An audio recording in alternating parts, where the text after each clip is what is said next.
Plongeons aujourd'hui dans la vie de l'un des personnages les plus fascinants de l'histoire, un roi dont le nom est synonyme de sagesse, de richesse et de grandeur, le roi Salomon. Son histoire est un récit épique de pouvoir divin, de réalisation monumentale et d'une chute tragique. Mais qui était vraiment cet homme derrière la légende ?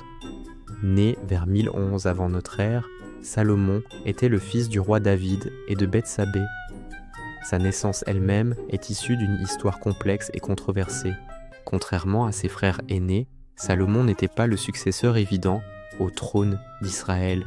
Cependant, grâce à une promesse faite par David à Bethsabée et à l'intervention stratégique du prophète Nathan, le jeune Salomon fut désigné comme le futur roi. Alors que David approchait de la fin de sa vie, une tentative de coup d'État menée par son autre fils, Adonias, accéléra les choses. David ordonna rapidement que Salomon soit oint et proclamé roi, assurant ainsi une transition de pouvoir, bien que tumultueuse. Son règne commença vers 970 avant notre ère, alors qu'il était encore très jeune. Peu après son accession au trône, Salomon vécut un moment qui allait définir son règne. Dans un rêve, Dieu lui apparut et lui offrit tout ce qu'il désirait. Au lieu de demander la richesse, une longue vie ou la défaite de ses ennemis, Salomon fit une requête humble et profonde. Un cœur intelligent pour gouverner son peuple et pour discerner le bien du mal. Cette demande plut tellement à Dieu qu'il lui accorda non seulement une sagesse inégalée, mais aussi la richesse et la gloire qu'il n'avait pas demandées. Cette sagesse légendaire fut rapidement mise à l'épreuve. L'histoire la plus célèbre est sans doute celle des deux femmes qui se disputaient un nouveau-né, chacune prétendant être la mère. Face à ce dilemme, Salomon proposa une solution choquante: couper l'enfant en deux et donner une moitié à chaque femme. La véritable mère, horrifiée, préféra renoncer à son enfant pour lui sauver la vie. Par cette ruse psychologique, Salomon identifia la vraie mère et rendit une justice qui stupéfia son peuple et établit sa réputation de juge sage et perspicace. Sa renommée se répandit bien au-delà des frontières d'Israël. L'un des accomplissements les plus durables de Salomon fut la réalisation du rêve de son père David, la construction d'un temple permanent pour Dieu à Jérusalem. Ce ne fut pas une mince affaire. Salomon orchestra un projet de construction d'une ampleur sans précédent.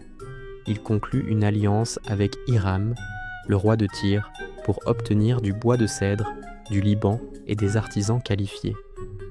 Pendant 7 ans, des dizaines de milliers d'ouvriers travaillèrent pour ériger ce qui allait devenir le premier temple. Le bâtiment était d'une splendeur inimaginable, recouvert d'or, orné de sculptures complexes et abritant l'arche de l'Alliance dans sa pièce la plus sacrée, le Saint des Saints. La dédicace du temple fut un événement national, un moment de grande célébration spirituelle qui unifia le royaume. Ce temple est devenu le centre de la vie religieuse et culturelle juive pendant des siècles. Grâce à sa sagesse et à ses alliances stratégiques, le règne de Salomon fut une période de paix et de prospérité sans précédent, souvent appelée l'âge d'or d'Israël. Il développa des routes commerciales terrestres et maritimes, établissant des liens avec des terres lointaines comme l'Arabie et peut-être même l'Afrique de l'Est. Le royaume contrôlait des carrefours commerciaux vitaux, ce qui permit à une immense richesse de s'accumuler à Jérusalem. On disait que l'or et l'argent étaient aussi communs que les pierres dans la ville. Salomon construisit également une flotte navale, renforça son armée avec des chars et de la cavalerie et fortifia de nombreuses villes. Sa cour était un centre de culture, de poésie et de savoir, attirant des dignitaires du monde entier. L'épisode le plus célèbre illustrant son influence internationale est la visite de la reine de Saba. Intriguée par les récits de sa sagesse, cette puissante monarque voyagea depuis son lointain royaume, probablement situé dans l'actuel Yémen ou en Éthiopie, avec une caravane chargée de cadeaux somptueux. Elle testa Salomon avec des énigmes et des questions difficiles, et fut stupéfaite par ses réponses et par la magnificence de son royaume. elle repartit convaincue que sa renommée était non seulement justifiée, mais bien en deçà de la réalité. Cette rencontre symbolise le sommet de l'influence et du prestige de Salomon sur la scène mondiale. Cependant, malgré toute sa sagesse et sa gloire, le règne de Salomon contenait les germes de sa propre destruction.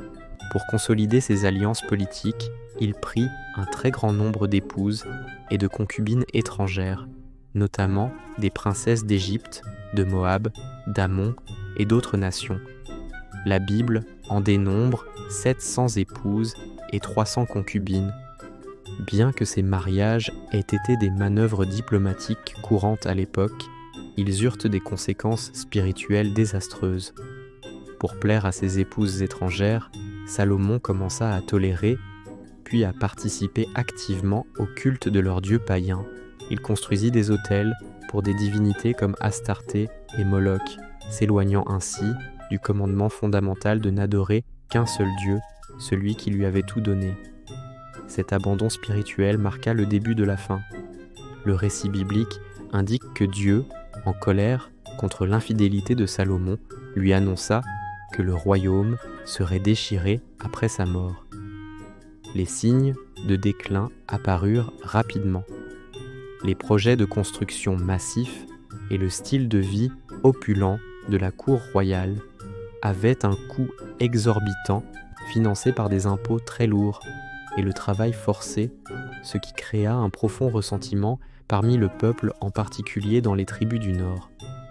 Des ennemis extérieurs, autrefois tenus en échec, commencèrent à se soulever.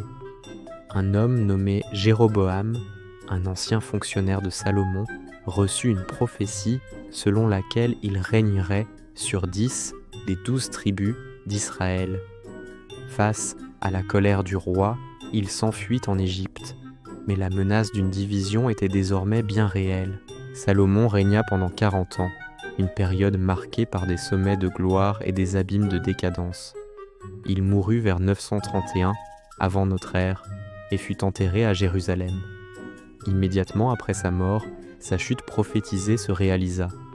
Son fils et successeur, Roboam, refusa d'alléger le fardeau fiscal imposé par son père. En réponse, les 10 tribus du Nord se rebellèrent et firent de Jéroboam leur roi, fondant le royaume d'Israël au nord.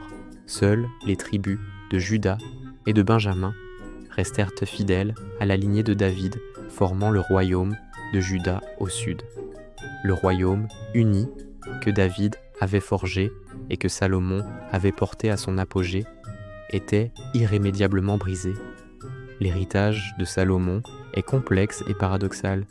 Il est célébré comme l'un des hommes les plus sages ayant jamais vécu, l'auteur présumé de plusieurs livres bibliques comme les Proverbes, l'Ecclésiaste et le Cantique des Cantiques. Il est le bâtisseur du temple, un symbole durable de la foi. Pourtant, son histoire est aussi un avertissement solennel sur les dangers de l'orgueil, de l'excès et du compromis spirituel. Il nous montre qu'une grande sagesse et de grandes bénédictions ne garantissent pas l'immunité contre l'erreur humaine. La vie de Salomon nous rappelle que même les plus grands empires peuvent s'effondrer lorsque leur fondation morale et spirituelle s'érode. Son histoire continue de nous captiver, nous enseigner et nous mettre en garde, des millénaires après la fin de son règne doré. Merci d'avoir regardé cette vidéo. Si vous avez apprécié ce voyage dans l'histoire, n'oubliez pas de liker, de partager et de vous abonner pour ne manquer aucune de nos prochaines explorations du passé. À très bientôt